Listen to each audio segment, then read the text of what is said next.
In this video, we're going to take a first look at Fragment operator. Fragment's going to take a particle and blow him into a bunch of pieces.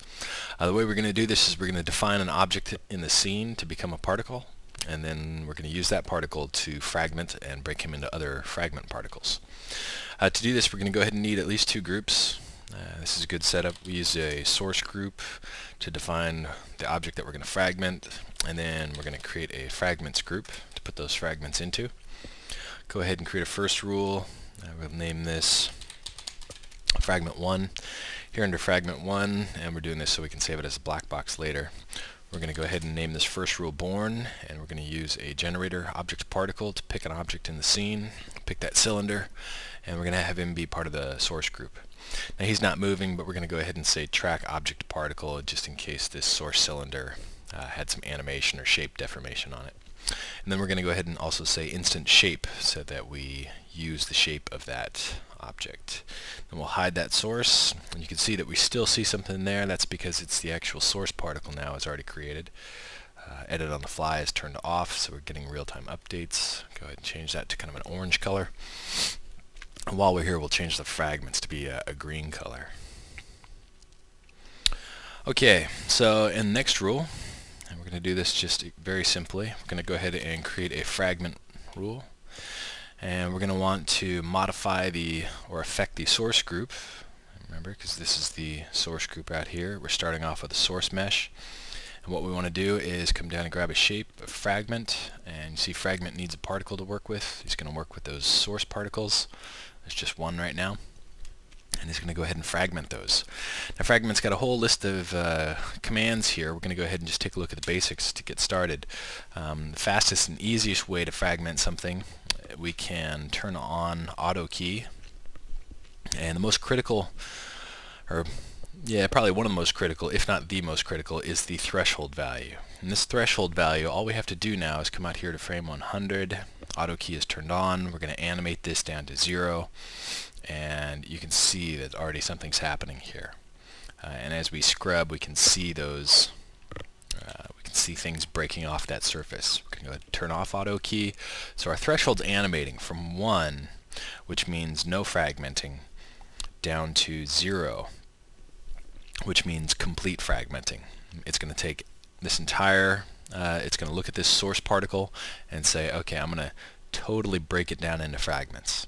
We could have left this at like 0.1 or 0.2 to leave some remaining mesh. We're going to do that in another video covering fragments as well. Okay, so what we want to do right now is just kind of explore some of the parameters inside the fragment operator. We're just going to take a look at the big ones right now. All these rest we're going to do just a little overview in a little bit. One of the most important things is in this fragment section here. You see these are all broken up by boxes. And so the fragment section is, we've got a group listing here where we can tell these fragments who are being born, which group do we want to put them in. Right now they're going into the all group, which doesn't really make sense because if we had some other rule to affect all, it would affect the fragments. We really want to exert some control and tell the fragments to be part of the fragments group so that we can control them individually. You can see some other things. These fragments have some motion already and some lifespan. You can see they're dying off there. And they're kind of moving away slowly. We control those things down here in the initialize section. Initialize, we can tell that particle when it's born what its lifespan is going to be. We'll go ahead and set that to be 200 for now. So lifespan variation if you want it. And speed's a big one. Let's go ahead and actually set it to 20, get them to move out a little bit. And let's also give them some speed variation. We can also specify motion inheritance. So that if our source object, our source particle, was moving, then the fragment particle, if we set this motion inheritance, it's set to 100 by default, so that's going to go ahead and those particles, when they're born, they're going to get 100% motion inheritance.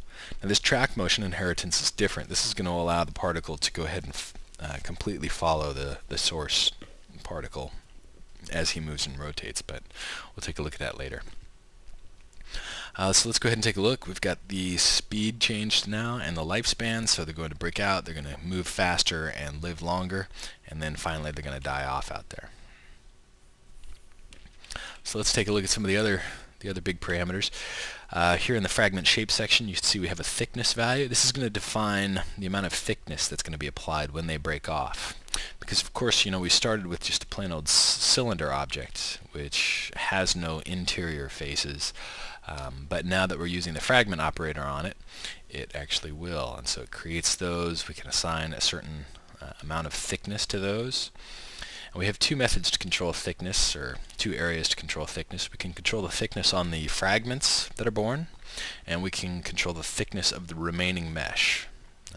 Kind of hard to see him in there, but you can see a little bit of it right there.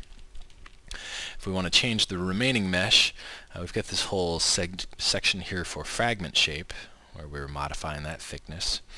We also have a remaining shape, and the remaining shape has some controls. We could specify him to be a hollow kind of remaining mesh, or a solid, where it's going to actually see more thickness in there. And we can actually set up a system where we fragment this repeatedly, and we're going to do that in another example.